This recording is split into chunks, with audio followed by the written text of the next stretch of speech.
Bonjour, petit frère. Ba jàmm nga am. Kii mooy grand frère moom. Grand frère na nga def. Ça va na ngeen def. Mbay ngi si jàmm. Mbay yàggu leen fi di.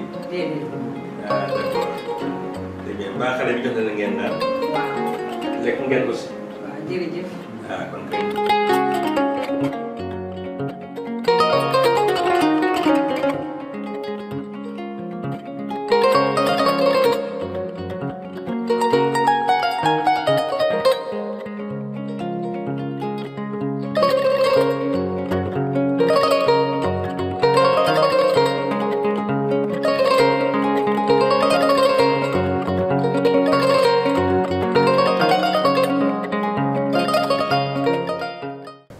Yéen mbokku Sénégal yi nekk ci bitim réew ñu ngi leen di nuyu di leen sant di leen gërëm di leen balu àq man mi wax ak yéen maa ngi tudd Moussa Touré maay président parti bi ñuy wax Set Jariñ Sama Réew man mi sama métier inspecteur des douanes la ndaxte dama jàng économie ba jeexal ko jàng histoire jàng lettres modernes français dem jàngi école des douanes ba nekk sa France nii liggéey naa douane yàggul waaye li gën a kii liggéey bi ma njëkk a def mooy nekkoon naa directeur foofu ñuy wax CEAO sa Ouagadougou juróom-ñaari at bi ma ñibbisee Sénégal en 1980 nekk naa directeur de cabinet ministre du plan dem ministère des finances nekk fa secrétaire général après nekk secrétaire d'État nekk ministre délégué mujj nekk ministre boole économie finance plan ak commerce ak yeneen bi ma jógee ci gouvernement bi nekkoon naa ambassadeur sa Allemagne juróomi at yore Allemagne ak juróom benn réew yoo xam ni ñoo wër Allemagne bu ma fa jógee 1996 ma nekk président kuréel googu ñuy wax UEMOA te nekk sa Ouagadougou tey toppatoo affaire koom-koomu juróom-ñetti réew yu ko seex foofu nekk naa fa juróom-ñetti at ba ñibbisi bi may ñibbisee nag laa door a dugg ci politique waaye la ma nekkoon yépp musuma politique ndax li tax mu dugg ci politique mooy dama gis loo xam ni daal ci réew mi doyuma ma yaakaaroon ni mun nañ gën a defar mu gën a baax gën a am yërmande ci askan wi gën a toppatoo koom-koom gi toppatoo affaire xale yi seen njàng toppatoo affaire wér-gi-yaram yi te ma gis ni yooyu yëpp des na ma ni damay dugg ci politique xëy na man ak ñi mel ni man bu ñu yàlla defee ba ñu am ndogal ci mbir yooyu ñu def ko mu gën a baax beneen bi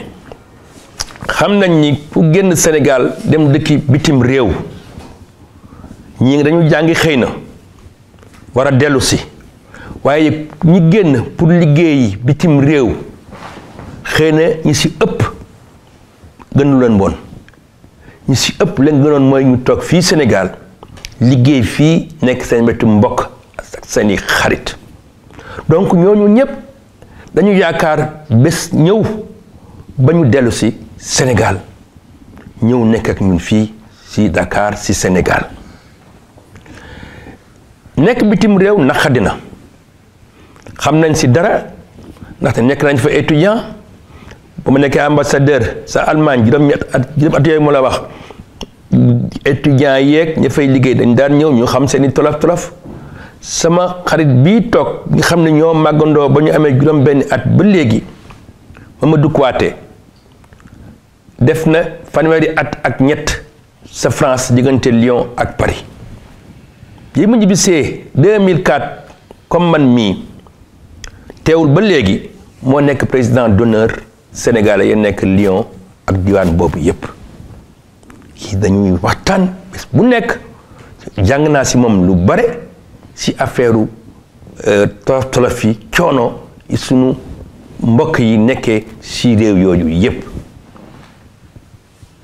moom mi mooy suñu tête de liste ci département de Dakar bi li ngeen nekkee bitim réew si réew yi si ëpp xam nañu naqadi na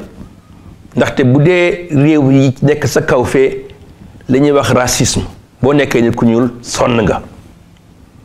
du ñu respecter sa droit dañ lay sonal dañ lay daan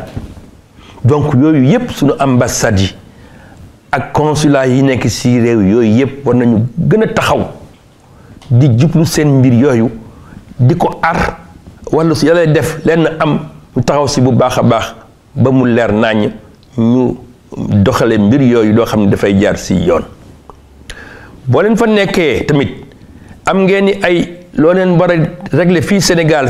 problème yu bare bala ngeen di ñibbisi parce que yéen ñëpp bëgg a ñibbisi defi naa ni wala leen si jàppale suñu ambassade yi consulat yi pour yooyu mun a régler bala ngeen di ñëw ndaxte yéen ñi kat dañuy wax émigré di wax ay tur yoo xam ni xëy na sax buñ koy dégg day mel ni dañu leen di ñaawal waaye li siy dëgg mooy at mu nekk li ñuy wax 1,000 milliards suñu koppar gii danga koy yónnee Sénégal fii 1,000 milliards yooyu le mun nañ ni budget wu réew mi Sénégal boo ko xaajee ñetti part benn bi la 1,000 milliards yooyu le li ñuy wax aide mooy li ñuy dimbalee ab bitim réew ak yenn kuréel yi ñii dañ koy may yi dañu koy lebal boo ko boolee yëpp si at 1,000 milliards yooyu ngeen di yebal Sénégal fii moo ko ëpp foofu donc seeni mbir am na maanaa njiitu réew mi ak ñi koy jàppale ak kuy Sénégalais daf leen ma doon fonk moo tax ma ni xëy na am na direction générale bi ñuy wax Sénégal de l'extérieur waaye la waroon dëgg-dëgg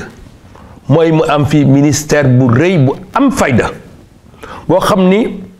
ak député yooyu ñu leen di def 15 yooyu fukk ak juróom yi war a ñëw fii ci assemblée ñu mànkoo seeni problème fa ngeen nekk bitim réew mais surtout boo leen bëggee ñibbisi yi ngeen war a dox ci kayit ay affaire yu terrain yi ngeen bëgg di jënd te ngeen di nax lu ci ëpp affaire boo leen bëggee liggéey affaire bu tël leen place insertion ku sa am sa projet ñu jàppale ci yooyu yëpp ministère boobu la te war a nekk ministère transversal boo xam ni dafay régler problème ministère des finances régler problème ministère de l'intérieur ministère de l'industrie ak ministère yëpp kooku dafa war a am kooku mooy sunu gis-gis ñun ndaxte moo ko waxee rek nekk bitim réew naqadi na waaye li mu naqadi yëpp li ngeen di yónnee fii muy liggéey ci village yi defar ci ay école defar ay dispensaire di defar yu bare ak di yónnee seen mbokk yi loo xam ne moom la ñuy dunde defe naa ni bu ñu nee Sénégal fi mu nekk nit ñi sonn nañu ci affaire wu lekk coono bu metti bi ba nga xam ne dañuy fande nit ñi mën nañoo sel yu yére yu xaw a baax ak yooyu yëpp defe naa ni li ci ëpp su amee yéen ñii la ndaxte du lu woon ñeen ak li ngeen di yebal fii Sénégal defe naa ni dina mel ni yenn réew yi nga xam ni ñii dañuy fande ñii dañuy am lu ñu lekk ñi nekk ci ay tolof yu méttee métti donc dañ leen war a sargal war leen a gërëm war leen a toppatoo ñun de législative yi ñëw si loolu ñu bëgg a jublu waaye loolu passé sax suñu parti bii loolu mooy suñu yitte ndaxte boo nee ñetti sénégalais nga ni kenn ki Sénégal de l'extérieur de la diaspora moo koy dundal moo koy yoreel lépp boobu Sénégal la diaspora war nañ koo fonk jàppale ko loolu moo doon suñu yitte tey ñu bëgg a waxtaan ak yéen wax leen ni ñun ñii suñu xel a ngi si yéen te incha allah suñ ko yàlla mayee ba ñu am kàttan doole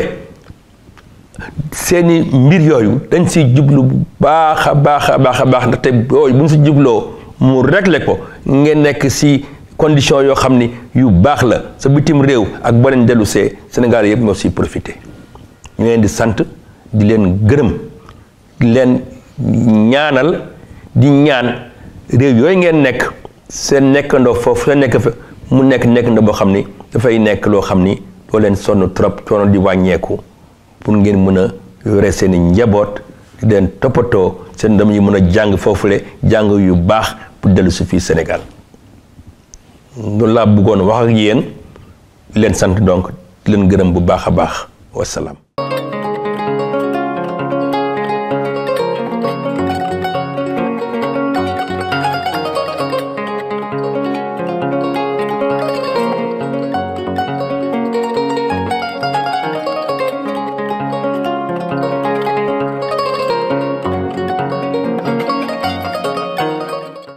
Bonjour. Mes chers compatriotes, après vous avoir salué et vous avoir présenté mes vœux, je voudrais me présenter très rapidement à vous. Je suis Moussa Touré, président du parti 7 Njariñ Sama Réew. De par ma formation, je suis économiste, mais j'ai également fait des études d'histoire et de lettres modernes français. Je suis diplômé. J'ai embrassé la profession d'inspecteur des douanes. J'ai eu à occuper de nombreuses fonctions au Sénégal et à l'étranger. J'ai été directeur de cabinet au ministère du Plan, secrétaire général du ministère des Finances, plus secrétaire d'État, puis ministre délégué, et enfin ministre chargé de l'économie, des finances, du plan et du commerce, entre autres. J'ai également été ambassadeur du Sénégal en Allemagne pendant 5 ans, et de Bonn, la capitale de l'époque, je couvrais 6 à 7 pays de cette sous-région. J'ai enfin été président de la commission de l'UEMOA à Ouagadougou pendant 8 ans. Donc c'est au terme de cette carrière-là que je suis revenu au Sénégal et que j'ai embrassé une nouvelle carrière, la carrière politique. Non pas parce que j'ai été de tout temps un fervent de politique, bien au contraire, mais parce que j'ai pensé que m'engager en politique constituerait pour moi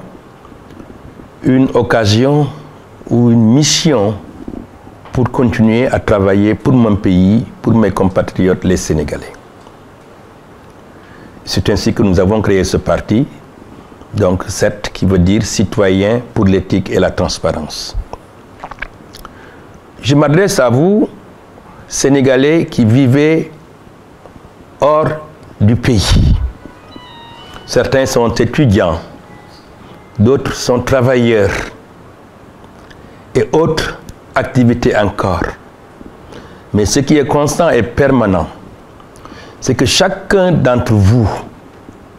qui a été amené à vivre hors de nos frontières pense revenir au Sénégal auprès des siens.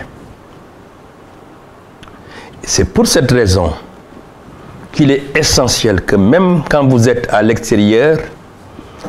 vous soyez considérés comme des Sénégalais à part entière. À cet effet, je salue le fait que pour ces législatives à venir, il soit prévu 15 postes de députés représentant les Sénégalais de la diaspora.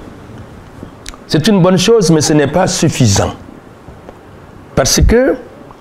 vos problèmes sont multiples, nous le savons, parce que nous-mêmes, nous avons vécu à l'extérieur. Et comme nous le savons tous, vous êtes en permanence confrontés à beaucoup de défis, à beaucoup de brimades dans ces pays essentiellement où existe le racisme, où existent toutes sortes de brimades, comme je le disais, que vous souffrez tous les jours pendant que vous êtes à l'extérieur. Notre sentiment, c'est que pendant que vous êtes à l'extérieur, le gouvernement,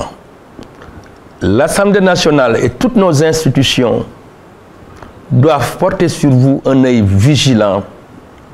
un œil patriotique et un œil bienveillant. C'est le rôle de nos ambassades, de nos consulats, et nous savons, pour l'avoir vécu nous-mêmes, qu'il y a encore beaucoup à faire pour régler vos multiples problèmes. Les problèmes de papier, les problèmes d'information,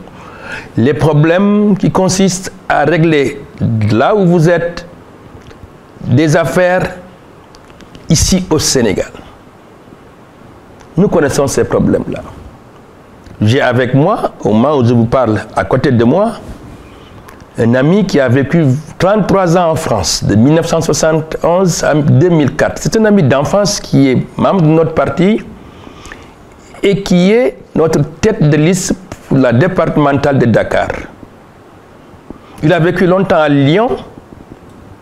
et étant à Dakar, il est encore le président d'honneur des Sénégalais de Lyon et de la région.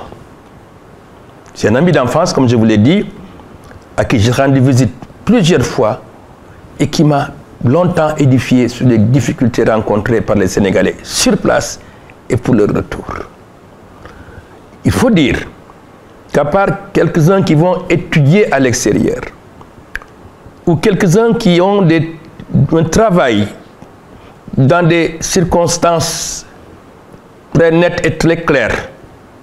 la plupart d'entre vous ont quitté le Sénégal pour trouver un travail, pour trouver une occupation, pour gagner des revenus, pour aider vos familles et vos amis, et les Sénégalais qui sont ici à Dakar.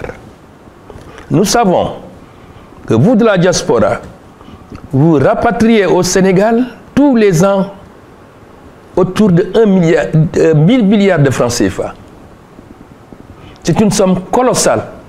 qui représente à peu près le tiers du budget du Sénégal, mais qui dépasse de loin l'aide extérieure que le Sénégal reçoit en matière de dons et en matière de prêts. Donc vous êtes des constructeurs de la nation. Et à cet égard, comme je le dis, on doit vous apporter un œil, un regard attentif. Au-delà des problèmes qui sont les vôtres à l'étranger, pour lesquels nos ambassades et nos consulats doivent être très attentifs. Veillez à vous aider à solutionner vos problèmes plutôt qu'à faire de la communication lorsque un événement survient. Mais être près de vous, avec vous en permanence. Mais comme je le disais, la plupart d'entre vous ont vocation à rentrer au Sénégal. Et il faut pour qu'ils rentrent que cela soit préparé. Des maisons, une occupation, des papiers à régler. Et c'est pourquoi nous le pensons fondamentalement. Au-delà des 15 députés qui vont vous représenter, il faut qu'il y ait ici au Sénégal, compte tenu de l'importance que vous représentez, une grande administration, un vrai ministère qui ne soit pas à l'image de cette direction générale, je crois, du Sénégal de l'extérieur, mais qui sera multisectoriel et qui, quand vous rentrez, mais avant que vous ne rentriez au Sénégal, étant à l'étranger, prenne en charge, en compte, tous les problèmes que vous avez à résoudre lorsque vous rentrez au Sénégal. C'est une manière de vous accueillir comme des enfants du pays, et je crois que, compte tenu de ce que vous représentez, de ce que vous faites, tous ces villages dans le Sénégal qui ont un dispensaire, qui ont une école, qui ont une maternité, qui ont des infrastructures grâce à cet argent que vous envoyez, je dis, dans ces conditions-là, il faut qu'on vous accorde le traitement que vous méritez. Et c'est ça, nous, en tout cas, ce que nous voulons que ce soit demain. Il est évident que ce n'est pas dans le cadre d'élections législatives que ces problèmes doivent être réglés, mais au niveau de l'exécutif, nous pensons qu'il est urgent que les Sénégalais de l'extérieur aient la place qui leur revient, la place qui correspond à tous ces bienfaits qu'ils apportent aux Sénégalais et qui permettent d'éviter que le Sénégal connaisse des difficultés nombreuses comme dans d'autres pays, éviter que les Sénégalais connaissent la famine ou la disette, tout ce genre de situation auquel ce pays échappe grâce à vos contributions. Donc je voudrais vous saluer et vous remercier en vous disant que nous pensons fortement à vous. Nous souhaitons que là où vous êtes, vous soyez de plus en plus heureux. En tout cas, pour notre part, nous travaillerons à ce qu'il en soit ainsi et à ce que votre retour au Sénégal soit entouré de succès, de réussite pour que vous vous chantez chez vous en revenant au Sénégal. Je vous remercie.